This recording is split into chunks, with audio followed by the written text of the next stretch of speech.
Olá pessoal, tudo bem com vocês? Meu nome é Luiz, sou professor de História da Rede Pública Estadual de Ensino e este é o Que História é Essa? Sua fonte de informação, de notícias, em política, de educação e também de cultura e entretenimento. E hoje o dia é de educação.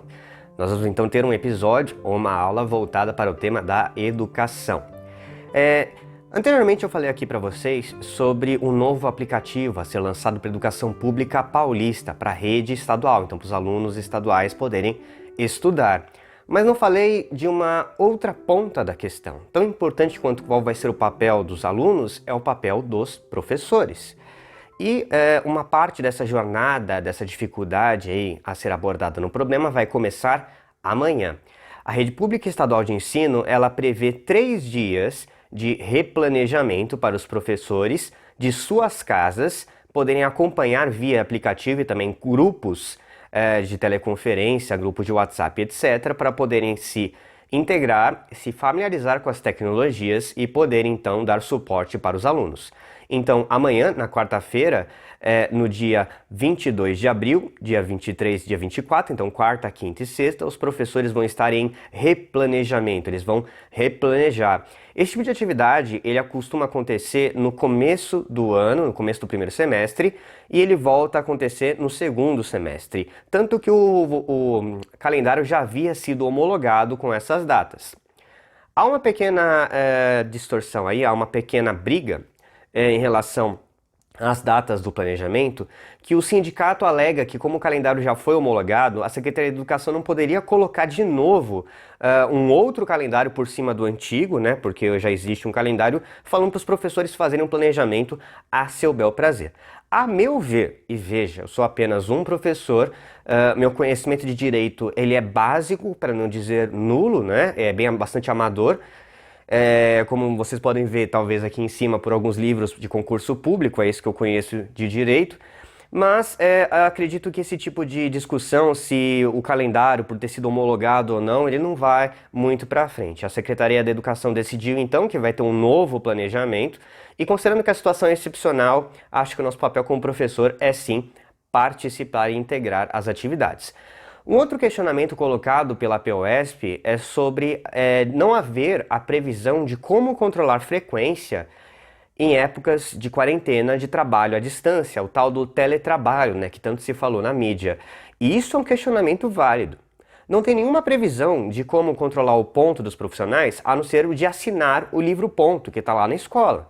Então, como as escolas vão decidir se o professor participou ou não da videoconferência? Qual que vai ser o referencial da escola para decidir se vai cortar ou não o ponto dos professores que participarem dessas reuniões à distância? E aí fica realmente a dúvida. Então nós, professores, temos que estar vigilantes. A novidade, ela é empolgante, ela é interessante, acho que não cabe boicotá-la, mas sim ficar alertas para as escolas e como elas vão controlar a frequência dos professores. Então você aí, professor do outro lado, peço que preste atenção, veja como é que foi o caso da sua escola, que tipo de cobrança está sendo colocada para você e novas atividades nessa jornada. Bom, o centro da informação, o coração da informação é este. Então, se você veio se informar sobre o que os professores têm que fazer, é basicamente isso. Acessar o aplicativo, as ferramentas que os seus coordenadores lhe deram. Se você é curioso também para saber o que os professores vão fazer, é basicamente isso. A gente vai usar o aplicativo, ver uma conferência dirigida a todos os professores e nos integrar com as equipes de nossas escolas, em específico em outros aplicativos. No meu caso, acredito que vai ser o Microsoft Groups, né? Mas você também tem o Zoom, você tem Skype, você tem várias outras ferramentas que podem ser utilizadas para integrar as equipes. Agora uma outra reflexão, que eu gostaria que vocês me acompanhassem também, mas enfim, entendo perfeitamente se você já se der por satisfeito aqui nesse ponto do vídeo. O teletrabalho, ele coloca para nós profissionais da educação uma questão muito interessante. Como controlar as horas de trabalho, como controlar frequência, como controlar os contratos de trabalho. Eu, como funcionário público, tenho uma situação um pouco mais garantida, porque eu não posso ser dispensado de uma hora para outra. Como eu fiz um concurso público, já passei os 3 anos de estabilidade, o governo tem que arrumar um jeito de me colocar na função que eu fui contratado para executar, no Estatuto do Funcionário Público, no Estatuto do Magistério. Então eu posso até ficar tranquilo em relação à minha estabilidade de emprego, mas em relação a como as minhas horas de trabalho vão ser contadas, Por exemplo, o planejamento, ele funciona de maneira proporcional. Se eu tenho uma carga horária mais alta, eu tenho que ficar mais horas no planejamento. Se eu tenho uma carga horária mais baixa, eu tenho que assistir menos horas de planejamento. Como vai ser feito esse controle via aplicativo agora, por exemplo? Já era complicado quando era na escola, porque o diretor vai lá, ele planeja uma reunião. Imagine que você tem professores que trabalham 32 aulas e outros que trabalham apenas 9 aulas, né, que é o contrato mínimo. Você começa a reunião, o cara que trabalha 9 horas, ele vai sair no meio da reunião e não vai pegar a informação completa, por exemplo. Isso sempre foi uma coisa delicada para os diretores acertarem, né? Como é que eles vão fazer isso, transmitir todas as informações que eles precisam, sem obrigar o profissional que está recebendo menos, porque quem trabalha menos recebe menos, isso é importante, tá? Ele não ficar obrigando ele a ficar na escola, sem falar as questões de acúmulo. Então o mundo do teletrabalho, ele oferece esse desafio. Como contar horas, como contar frequências à distância. Eu não estou falando que é impossível, mas é uma coisa inédita e deve ser pensada. Agora indo para um mundo onde há mais incertezas, o mundo da iniciativa privada, do CLT, ou mesmo dos contratos, quando você é um MEI, né? Você é uma empresa de um homem só, nessa invenção jurídica absurda que é colocada simplesmente para flexibilizar as leis, né, de trabalho. Nessa ficção jurídica aí do homem, empresa de um homem só, do prestador de serviço, PJ, né, o PJ, pessoa jurídica, você tem aí uma possibilidade mais aterradora. Imagine que a empresa, no caso a escola, descubra que o trabalho do professor ele é dispensável, porque ele pode gravar uma aula, então ele coloca o professor para gravar várias aulas no ano de hoje, né? E aí, em determinado ponto da quarentena, ela vai lá e dispensa o cara. Porque ele já tem um acervo e vai poder usar essas aulas desse professor pro resto da vida. É claro que ele vai precisar atualizar em algum momento, mas... e eu não sou contrário à tecnologia, mas eu estou colocando aqui a orientação para nós enquanto professores. Porque a gente não está preparado, por exemplo, para começar a gravar aulas em casos de escola particular, e nós não estamos pensando à frente em como proteger os nossos direitos autorais, por exemplo, de receber uma hora-aula que seria destinada àquela aula ao vivo, para gravar um material, que dura muito mais tempo você gravar, editar, e às vezes as escolas particulares estão fazendo isso, pedindo para o professor que não tem experiência nenhuma aprender a editar vídeos e gravar, etc.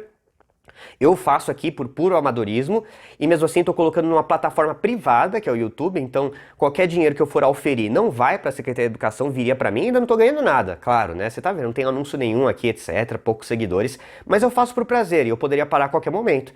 Agora imagina uma pessoa obrigada a fazer isso, gravar aulas, enviar para sua escola, a escola começar a faturar em cima da imagem desse professor, porque aquele material gravado vai ficar com ela, e não tem nenhum controle do profissional sobre isso.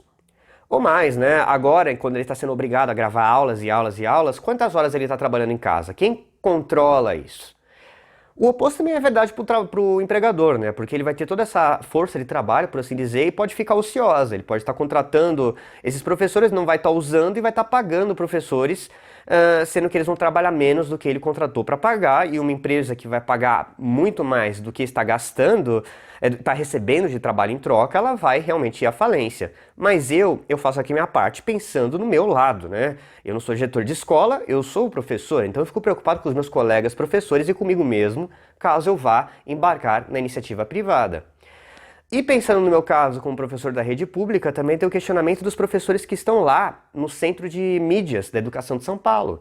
Esses professores que estão lá transmitindo ao vivo, né? E você vai ter algumas transmissões ao vivo direcionadas para cada série a partir da semana do dia 27. Estes professores que estiverem lá, eles vão ganhar a mesma coisa que eu, que tenho uma turma de 40 alunos? E o salário base de um professor que dá 32 aulas por semana, que é o que eles consideram a carga horária total, né, 40 horas por semana, esse professor ganha atualmente salário base de R$ 2.800. Eu ganho mais porque eu trabalho numa escola integral, então eu tenho uma gratificação. Será que esse professor que trabalha ali transmitindo aula ao vivo, olha que responsabilidade, uma aula que vai estar no aplicativo, vai ficar guardada para sempre e vai poder ser usufruída, vai poder ser utilizada para a Secretaria de Educação como ela quiser, ganhar dinheiro, fornecer produtos para o contribuinte. Quanto será que esse professor vai ganhar? Eu sei que é injusto e parece até mesquinho eu ficar pensando em salário em tempos de crise. E realmente é bem complicado. Mas vale o questionamento, né? Porque se você dá uma responsabilidade tão grande para o cidadão, oferecer uma alternativa de crise, fazer o cara ter jogo de cintura, ir lá, transmitir, apresentar, pegar e-mails não, né? No chat deles lá. Esse professor, nesse primeiro momento, que vai transmitir para a rede inteira, não só para sua turma, ele vai ganhar a mesma coisa? Ele vai ser tratado do mesmo jeito? E essas são perguntas que, por hora, a gente não tem, né? Então, o mundo do teletrabalho na educação, ele está repleto de desafios, de incertezas como todo o resto.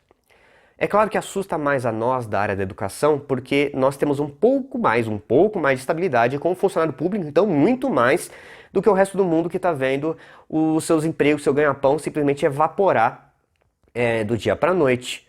Mas não deixa de ser preocupante, eu não posso ficar com vergonha de fazer esses questionamentos só porque outras pessoas estão passando por situações piores. E mais, você como pai talvez esteja falando, pô, mas ele está reclamando de barriga cheia. Pense no seu filho, né? Que segurança vai ter o profissional que vai cuidar da educação do seu filho daqui para frente? Será que ele vai estar bem amparado para estudar? Será que vai estar bem amparado para preparar as aulas que ele está vendo agora? Você que tem um filho na escola particular, você confia que aquele professor recebeu o treinamento e o estímulo necessário para fazer um bom trabalho? Bom, por hora só dúvidas e questionamentos. A partir daquele momento que eu disse que acabou a informação. Espero que tenha sido útil. Para mim é quase terapêutico vir aqui falar com uma câmera enquanto eu não posso voltar lá para o palco, onde eu estou acostumado a lidar com os meus alunos. Mas, enfim, é isso que eu queria trazer para vocês. Como eu disse, meu nome é Luiz, professor de História da Rede Pública Estadual de Ensino, e este é o Que História é Essa?